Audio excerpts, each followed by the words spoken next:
Hello and welcome back to my channel. So background to dekhi sage gom paise etu our kitchen hoy. Okoman adha gesa adha poka henoba type to moi aji mane okonman chicken banam. So taakei apnalogor logot recipe to share koru bhabisu. Kintu moi video bonar loge loge mane ingredients kini bisailu je ki ase amar ghorot. So moi ekoi napalu. So ada rosun diye alu piyaz diye eblage diye banam. So এটা simple recipe হ'ব still মই ভাবিছোঁ কি আপোনালোকৰ লগত share কৰোঁ এটো আজি মই ভাবিলোঁ এই দুজন মানুহৰ কাৰণে আইতা আৰু মোৰ কাৰণে বনাম সো বেছি নহয় অকমানে আছে বস্তু চিকেনো অকমান আছে কিন্তু মই দুভাগত কৰি লৈছো অকমান ফ্ৰাই বনাম আৰু অকমান লাইক গ্ৰেভি টাইপৰ অকমান বনাম সো মই ভাবিছোঁ চিলি চিকেন বনাম কিন্তু চিলি চিকেনৰ কাৰণে চিলি নাই আৰু টমেটো নাই মানে ক্যাপসিকাম নাই টমেটো নাই সেইকাৰণে মই নৰমালি এনেকৈ গ্ৰেভি টাইপৰ অকমান বনাম লুপথুপীয়া আৰু ফ্ৰাই বনাম সো সেই দুটা ৰেচিপি আপোনালোকৰ শ্বেয়াৰ কৰিম আৰু বলক এতিয়া প্ৰসেছটো আপোনালোক দেখাও তেনেহলে লেটস গো সো এইফালে মই মেৰিনেশ্যন কৰি ললো ফ্ৰাইৰ কাৰণে ইয়াত মই নিমখ হালধি অকণমান কচমেৰি মিৰ্চ আৰু তন্দুৰী অকণমান মছলা দি দিছোঁ সো সেইকাৰণে এইটো মেৰিনেশ্যন কৰি এনেকৈ হৈ আছে আৰু এইফালে এইখিনি মই গ্ৰেভি টাইপত বনাম আদা ৰচুন দি পিঁয়াজ আলু চি দি সেইবিলাক দি বনাম সো চাই থাকিব আৰু তাৰ আগতে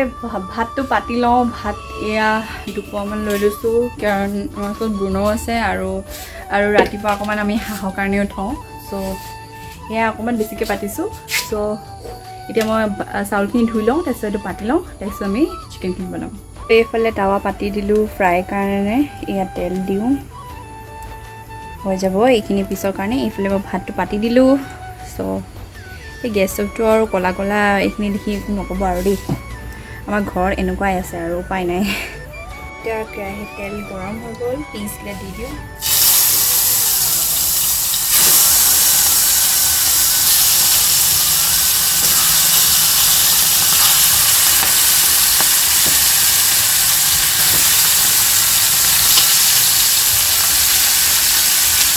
এতিয়া অকণমান ক্ৰিস্প হ'বলৈ কাৰণে এইটো অকণমান এনেকৈ থাকিব দিম ঢাকি নিদিওঁ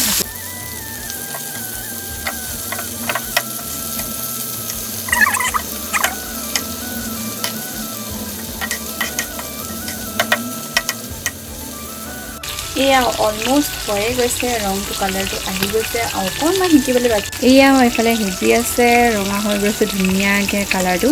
এইফালে মই কেৰাহী পাতি দিলোঁ গ্ৰেভিটোৰ কাৰণে এইফালে মই ল'লোঁ এটা আলু তাৰ 4 পিচ কৰি দিছোঁ আৰু এইফালে পিঁয়াজ কাটি লৈছোঁ ধুনীয়াকৈ এইফালে 4 ফুটা নহৰু বা ৰচুন যি কয় আপোনালোকৰ তাৰপিছত এইফালে আদা দিবলৈ আছে আদাটো কাটোঁ তাৰপিছত এইফালে জলকীয়া এটাই দিছোঁ আমাৰ আদাই খাব নোৱাৰে সেইকাৰণে সো এইখিনিয়ে দিয়ে বনাম আৰু আজি সেইটোৱে আপোনালোকৰ শ্বেয়াৰ কৰিম এই ভিডিঅ'টো হৈছে যে ৰচুন আদা দি মাংস কেনেকৈ সোৱাদ বনিব পাৰে সেইটোৱে মই আপোনালোকৰ লগত শ্বেয়াৰ কৰিছোঁ একো এনেকৈ ধুনীয়া আইটেম দি পেলাই বনাব আপোনালোকক দেখাব পৰা নাই কিন্তু যিহেতু মোৰ লগত যদি ইনগ্ৰিডিয়েণ্ট আহি যায় মই এনেকুৱা ৰেচিপি আপোনালোকক একদম শ্বেয়াৰ কৰিম আৰু আপোনালোকে তাৰপিছত ৰিভিউটো ক'ব তেতিয়ালৈকে এইটো ভিডিঅ'ই চাওক তো এইফালে মই ফ্লেছ ললাই ৰেডি একদম তেল ঢালিবলৈ কাৰণ অকণমান এইফালে ব্ৰাইটনেছ অকণমান কম হয় চ' এয়া তেল দি দিলোঁ অকণমানেই দিম কাৰণ দুজন মানুহৰ কাৰণে ইমান তেলটো দৰকাৰ নাই চ' তেল দিলোঁ তেলটো পকালৈকে এইফালে তেল গৰম হৈ গ'ল এতিয়া মই তাত দি দিম পিঁয়াজখিনি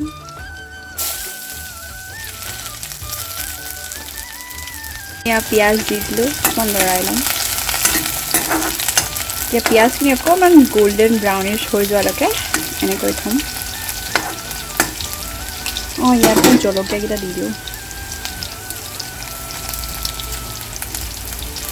জলকীয়াটো এতিয়া দি দিলে মই মানে অকণমান ভাল পাওঁ সেইকাৰণে দি দিছোঁ এইফালে এইখিনি মাংস হৈয়ে গৈছে দেখিছে কালাৰটো কি ধুনীয়া আহিছে এতিয়া মোৰ ওচৰত অকণমান ডালচেনি পাউডাৰ অকণমান আছিলে তাৰে অকণমান দি দিওঁ এয়া বেছি নিদিওঁ অকণমানে দিম কাৰণ মাংস বেছি নাই অকণমান দুজন মানুহৰ কাৰণে চ' এয়া অকণমান দি দিলোঁ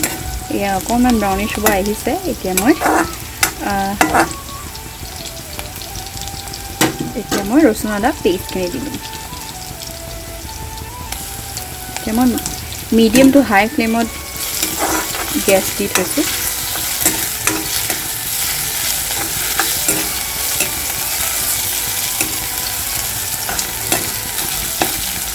কালাৰটো আৰু অকণমান ব্ৰাউন হ'ব লাগিব হৈ গ'ল এতিয়া মই মাংসখিনি দি দিম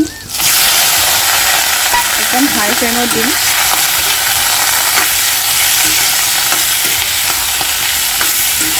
আলুখিনি অকণমান পাছত দিম অকণমান এই মাংসখিনি কালাৰ এইটো চেঞ্জ হৈ গৈছে দেখিছে নহয় এতিয়া এইটো মাংস আছিলে এতিয়া কালাৰটো এনেকুৱা চেঞ্জ হৈ গৈছে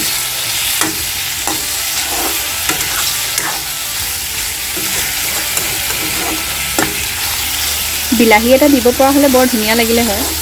কিন্তু এতিয়া উপায় নাই আৰু এনেকৈ বনাবলগীয়া হৈছে ঘৰতে যেনেকৈ খাওঁ সেনেকৈ বনাইছোঁ আৰু মই দি দিম নিমখ আৰু এইফালে হালধিটো ঘৰৰ সেইকাৰণে বেছি নিদিওঁ ৰং ধুনীয়া ওলায় সেইকাৰণে এতিয়া লৰাই দিওঁ এতিয়া চব কালাৰ দেখিলে অকণমান দিওঁতে ইমান চেঞ্জ হৈ যায় হালধিটো তাৰপিছত এতিয়া দি দিম মই আলুখিনি আলু এটাই আছিলে 4টা পিচ কৰি দিছোঁ কাৰণ আলু মই বেছিকৈ নাখাওঁ মই মানে এনেকৈ আলু খাই ভাল নাপাওঁ আইতাৰ কাৰণে দিছোঁ আৰু এটা খাই দিম আৰু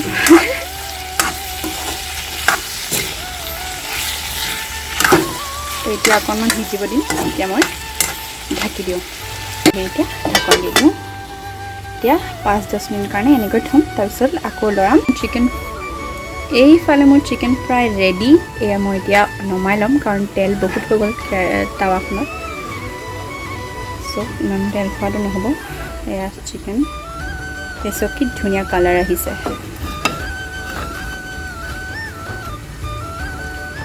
নপৰিবি মই এখনতে ভিডিঅ' শ্বুট কৰিছোঁ আৰু এখনতে এনেকৈ কৰিছোঁ অকণমান দিগদাৰ হৈছে আৰু একো নাই এয়া মই চিকেন ড্ৰাই চাবলৈ চেষ্টা কৰিছোঁ যিহেতু একোৱেই নাই পিঁয়াজ আৰু জলকীয়া দিয়ে ধুনীয়াকৈ এয়া ধুনীয়া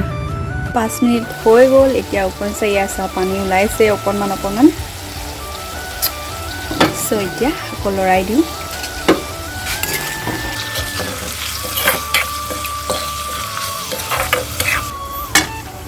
চ' এয়া কালাৰটো দেখিছে একদম পুৰা ব্ৰাউনিছ কালাৰত ধুনীয়া হৈ গ'ল এতিয়া আৰু অকণমান পানী দি আৰু উতলিব দিম তাৰপিছত গ্ৰেভি অকণমান নিচিনা থ'ম তাৰপিছত মোৰ ইয়াত চিকেন ৰেডি আলু সিজিয়ে গ'ল অলমষ্ট অকণমান দি উতলিব দিম অকণমান কমিব লাগিব ইমানো বেছি জোল কৰিলে মাংসটো কিবা কিচকিচিয়া ভাল নালাগে মোৰ সেইকাৰণে অকণমান কমিব দিম হৈ যাব এতিয়া মাংস ধুনীয়াকৈ উতলি গ'ল এয়া হৈ গ'ল এতিয়া গেছটো বন্ধ কৰোঁ আৰু এয়া চ' এয়া মোৰ থালি ৰেডি একদম ভাতো লৈ লৈছোঁ এনেকৈ ডিজাইনত তাৰপিছত এইফালে লৈছোঁ গ্ৰেভিখিনি তাৰপিছত এইফালে ফ্ৰাই আৰু অকণমান পিঁয়াজ চ' এয়া আজি মোৰ ডিনাৰ চ' এতিয়া টেষ্ট কৰোঁ ইয়াত নেমু এডোখৰ লৈ ল'লোঁ টেঙাৰ দৰকাৰ হয় এয়া গ্ৰেভিৰ জোল মানে অকণমান তেলীয়া টাইপৰ হৈছে আৰু গ্ৰেভি টাইপৰ এতিয়া আলুটোৰ লগত সানি খাওঁ কেনেকুৱা হয় কি ধুনীয়াকৈ মিক্স হৈ গৈছে ফ্ৰাই চিকেন এডোখৰ লৈ লওঁ তাৰপিছত লেটছ ইট চিয়াৰ্ছ ক'ত গ'ল চিকেনটো এয়া চিজ চ' এয়া টেষ্টটো